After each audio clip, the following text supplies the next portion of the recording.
Hello friends, నేను మీ Rajesh and welcome to my channel Rajesh మీ తెలుగు యాత్రికుడి. వాళ్ళు వచ్చేసి మనం తెలంగాణ స్టేట్లోని భువనగిరి జిల్లాలో ఉన్న యాదాద్రి లక్ష్మీనరసింహస్వామి టెంపుల్కి దగ్గరలో ఉన్న లోటస్ టెంపుల్ అయితే చూడబోతున్నాము. ఈ లోటస్ టెంపుల్లో మనం రామాయణానికి అలాగే మహాభారతానికి సంబంధించిన నమూనాలను అయితే చూడబోతున్నాము. ఎవరైతే నా ఛానల్ని కొత్తగా చూస్తున్నారో నా ఛానల్ని సబ్స్క్రైబ్ చేసుకోండి. అలాగే ఒక్క సెకండ్ టైం కేటాయించేసి లైక్ బటన్ మీద క్లిక్ కొట్టేసి నా వీడియో చూడండి. వీడియో మాత్రం చాలా ఎక్సలెంట్గా ఉండబోతుందండి. వీడియో మాత్రం ఎక్కడ స్కిప్ చేయకుండా చూడండి. ఇక ఆలస్యం చేయకుండా వీడియోలోకి అయితే వెళ్దాం, పదండి. ప్రజెంట్ మనం యాదగిరిగుట్ట కొండపైకి వెళ్లే నడక మార్గం దగ్గర అయితే ఉన్నామండి. ఇక్కడ నుండి లెఫ్ట్ సైడ్ ఒక 150 అడుగులు నడుచుకుంటూ వెళ్తే మనకు లోటస్ టెంపుల్ కు దారి అయితే కనిపిస్తుంది. ఇప్పుడు మనం చూస్తున్నది యాదాద్రి లక్ష్మీనరసింహస్వామి టెంపుల్ అండి. టెంపుల్ కి దగ్గరగానే మనకు ఈ లోటస్ టెంపుల్ అయితే ఉంటుంది. ఈ టెంపుల్ ఇక్కడ ఉందన్న విషయం చాలా మందికి అయితే తెలియదండి. టెంపుల్ యొక్క ఎంట్రెన్స్ లోనే మనకు అతి పెద్ద వినాయకుడి విగ్రహం, అలాగే ఎంట్రెన్స్ ఇరువైపులా జయా విజయులు అయితే ఉంటారండి. వీళ్ళు వచ్చేసి ద్వారపాలకులు. ఈ ఎంట్రెన్స్ వచ్చేసి వైకుంఠ ద్వారం అండి. చూడటానికి చాలా బాగుంది. ఈ టెంపుల్ లోపల మొత్తం మనం తిరిగి చూడాలంటే టికెట్ తీసుకోవాల్సి ఉంటుంది. టికెట్ ప్రైస్ వచ్చేసి 50 రూపీస్ అండి. లోపలికి రాగానే ముందుగా మనకు వినాయకుడి దర్శనం ఇస్తాడు. నాతో పాటు మీరు కూడా దర్శనం చేసుకోండి. ఇక ఈ లోటస్ టెంపుల్ యొక్క టైమింగ్స్ వచ్చేసి ఉదయం 8 గంటల నుండి మధ్యాహ్నం 1 గంట వరకు, అలాగే మధ్యాహ్నం 3 గంటల నుండి రాత్రి 8 గంటల వరకు ఉంటుందండి. ఇక ఈ లోటస్ టెంపుల్ యొక్క ప్రత్యేకత ఏంటంటే రామాయణం అలాగే మహాభారతానికి సంబంధించిన ముఖ్యమైన ఘట్టాలు ఏమైతే ఉంటాయో వాటికి సంబంధించిన నమూనాలను మనం ఈ లోటస్ టెంపుల్లో చూడొచ్చు. అలాగే మన భారతదేశంలో ఉన్న ముఖ్యమైన టెంపుల్స్ యొక్క నమూనాలను కూడా ఇక్కడ చూడొచ్చండి. ఈ లోటస్ టెంపుల్ వచ్చేసి ఒక మినీ సురేంద్రపురి లాంటిది. త్వరలో ఆ సురేంద్రపురిని కూడా మీకు చూపించడానికి ట్రై చేస్తాను. అక్కడ కూడా అన్ని టెంపుల్స్ యొక్క నమూనాలు, దేవుళ్ళ యొక్క నమూనాలు, పాతాళ లోకం, నాగలోకం, యమలోకం ఇలాంటివి చాలా ఉన్నాయండి. ఇక్కడ చూడండి, శ్రీకృష్ణుడు కాళియా విషసర్పం పైన నాట్యం చేస్తున్న నమూనాని ఎంత అద్భుతంగా తయారు చేశారో. ప్రజెంట్ మనం నాగలోకానికి అయితే వెళ్తున్నాము. స్టార్టింగ్ లోనే నాగదేవతలు ఉంటారు. ఇక్కడ నుంచి మనం నాగుపాము నోట్లో నుంచి వెళ్లాల్సి ఉంటుంది. చాలా మంచిగా అయితే డిజైన్ చేశారండి.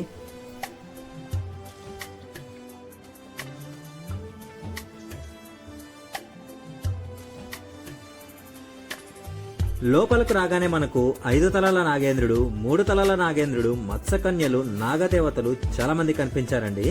బట్ వాసుకి ఇంకా అనంత శేషనాగు మాత్రం కనిపించలేదు. ఎక్కడున్నారో వెతకాలి మరి.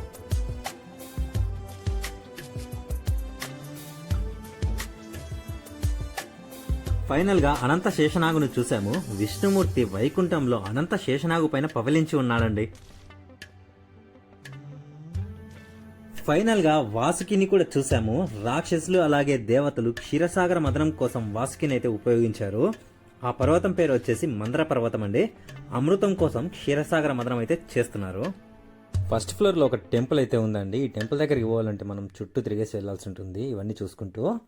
ఇక ఈ దేవాలయం యొక్క స్పెషాలిటీ వచ్చేసి ఇక్కడ 3 కన్నుల గల హనుమంతుడు అయితే ఉంటాడు. ఇలాంటి దేవాలయం దేశంలో 2 ఉన్నాయండి. మొదటిది తమిళనాడులోని అనంతమంగళంలో ఉంటుంది, అది స్వయంభు అండి. ఇక రెండవది వచ్చేసి తెలంగాణలోని లోటస్ టెంపుల్ అయితే ఉందండి.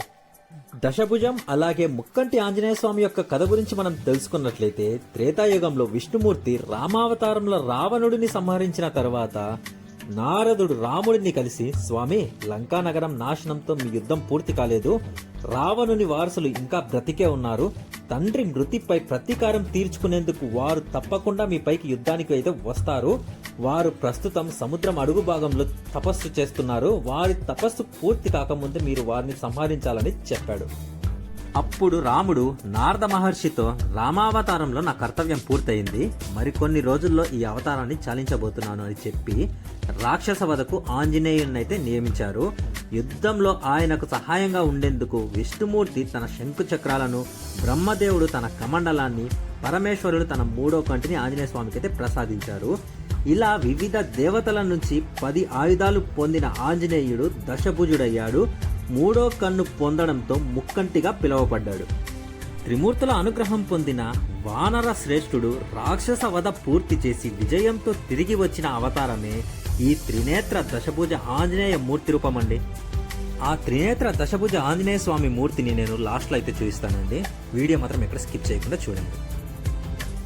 లోకాలన్నింటినీ దాటుకొని పూర్తి పైకి రాగానే మనకు అమ్మవారి నిజస్వరూపం అయితే దర్శనమిస్తుంది. నాతో పాటు మీరు కూడా దర్శనం చేసుకోండి.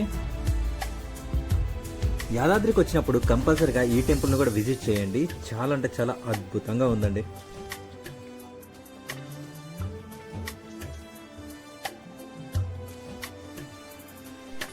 టెంపుల్ యొక్క అవుట్ వ్యూ ఈ రకంగా ఉందండి. ఒకే చోట అన్ని దేవతలను చూశాను. నాకైతే మాత్రం ఈ ప్లేస్ చాలా అద్భుతంగా ఉందండి. ఇక లోపలికి వెళ్ళి త్రినేత్ర దశభుజ ఆంజనేయ స్వామిని అయితే దర్శిద్దాం పదండి. లోపల నాగేశ్వర స్వామి ఆలయం అలాగే కామేశ్వరి దేవి ఆలయం కూడా ఉంది. బట్ ఫోటోగ్రఫీ నాట్ అలౌడ్ అండి. మీ అందరికీ త్రినేత్ర దశభుజ ఆంజనేయ స్వామిని చూపించేందుకు అందరూ వెళ్ళిన తర్వాత రికార్డ్ చేసి మరీ మీకు చూపిస్తున్నానండి.